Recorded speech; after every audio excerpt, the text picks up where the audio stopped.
We'll guide you through how to add and set a profile picture on WhatsApp. If you find this useful, then consider subscribing and liking the video. Here we are on WhatsApp and you want to add and set a profile picture.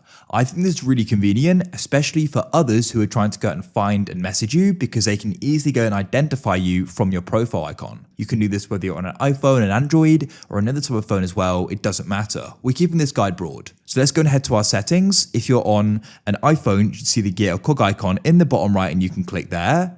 If you're on an Android or another type of device which doesn't have settings in the bottom right, in the top right of chats, press the three dots, go down and press settings. Then you want to go to the top of the settings page here and you should go and see your profile. You can go and tap on this section at the top and it'll bring us to our profile. We'll go and see some different info here. But to go and add a profile pic, you need to go and press edit just below the current blank one.